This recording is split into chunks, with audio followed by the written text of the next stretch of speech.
Oh yeah, I'm already recording. Things are going on. Things are going on. So I this is the first game I've seen Bunkered play. He's doing a Thor push, in a TVZ one base Thor push. And the problem with one basing in TVZ is that every single Zerg is always going to fast expand.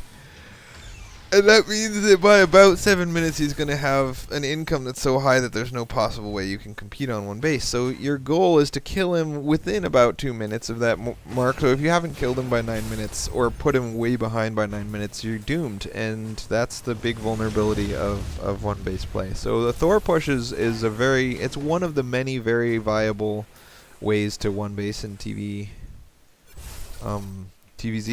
The most common and easiest to do is Banshee, because what you do is you just make 2 ports, get tons of Banshees out of them. You can get Cloak or not. I often don't even bother with Cloak. And your first 2 Banshees show up, and he says, "Oh crap!" and he makes a bunch of spores. And he's turning drones that used to be getting him money into spores. So that kills his economy. He also makes additional queens because he's like, the only thing that I can make that shoots up before tier 2 is queen, so I'm going to make a ton of those, right? And queens work great. 1 queen against 1 banshee works great. 2 queens against 2 banshees works great. I mean, the banshees still win, but the queens aren't useless. The problem comes in that you're making 2 banshees at a time, and you don't stop with 2. And once you have 4, and then once you have 6 banshees will like 2-shot a queen. So even if he has 10 queens, you're going to just walk in, 2-shot a queen, and walk away before he even kills one of your banshees, and then repair and come back. Or leave one of them off. Like if you put SCVs down here and you send the damaged Banshee over here to get repaired while the other 5 go and kill the next queen, and then you send one off and the other 4 go kill the next queen, kind of thing. So 2-port Banshee provokes a response, spores and queens, that isn't really a viable response. Because it's impossible to protect your whole base with spores. Like, you'd need a spore here, a spore here, a spore here, and a spore here. And then you just built 4 freaking spores, and I can put all 6 of my banshees on this one spore and kill it. And now I have access to kill your hatchery, and you've got to move one of these spores. But if you move a spore, then now I can go back over there. You have to make more spores, and spores is just ridiculous. So basically, that's the 2-port Banshee play, and it's a really common way to get all the way to Diamond League in the TVZ matchup, because you will occasionally lose when he gets mutas too quickly and you don't spot the Spire and kill it before the first mutas pop out. But in general, unless that happens, you're going to win all of your TVZs really ridiculously easily, just because the gut reaction to seeing Banshees is, I need queens, I need spores, and queens and spores just die. To mass banshees. So I would recommend you give that a shot, the 2-port Banshee nonsense. Another perfectly valid way to do things is the 2 Thor, a bunch of Blue Flame Hellions, and some Marines push, which is exactly what you're doing. So at 10 minutes, you end up with a $2,600 plus 300 and plus 100, 200, so plus 5 is 31. And the $3,100 10-minute push is fine. That's very good. Obviously, 4,000 is best, and 3,500 is average, so 3,100 is slightly less than average. But in general, when you make this armory, you're resigning yourself to have a less than average push. There's not a lot of Thor pushes that are capable of doing much better than what you did. I hate this, to see a $500 unit that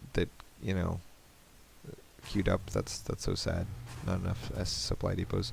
Also, just the fact that you're making a Thor while you're pushing kind of bugs me too. You should be following this up with siege tanks, because Thors take a full minute to build and they take a full minute to walk across the field. You're not meant to reinforce with Thors. You need to make quicker to build and quicker to walk units like siege tanks to reinforce a Thor push. Bunch of SCVs in here ready to repair everything. His damage is just completely nonsensical. He has no good response here. The best response for him, of course, is to mass roach. But he's trying, and he can't. He doesn't have the larva. And you're just kind of ripping him in half. I'm like, haha, I killed you. How's it going? How's it going, master? Oh!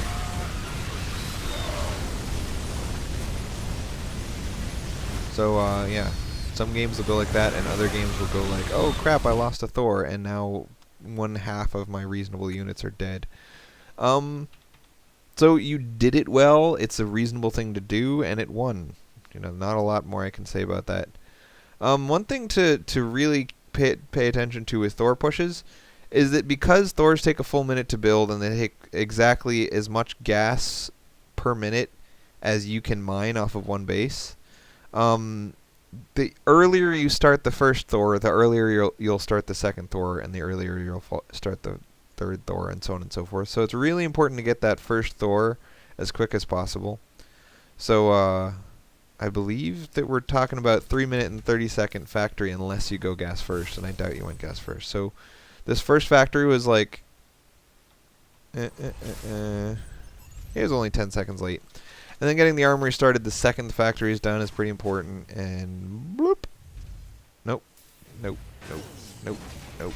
Nope. Yeah. So this getting the 5-minute and 30-second armory means that the earliest you can have your first Thor out is going to be 7 minutes and 30 seconds. So at 10 minutes you can only have 2 Thors. Whereas if you go 3:30, 4:30, 5:30, you can have a Thor popping at 6:30, and then at your second at 7:30 or third at 8:30.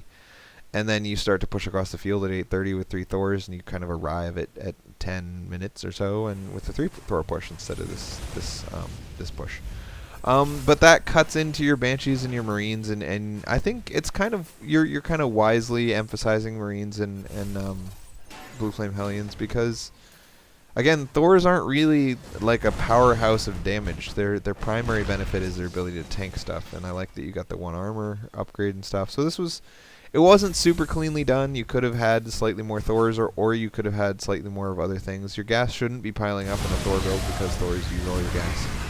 But it was clean enough to win the game and win it decisively. Like, it wasn't really a close game at all. So not a lot more to say about that.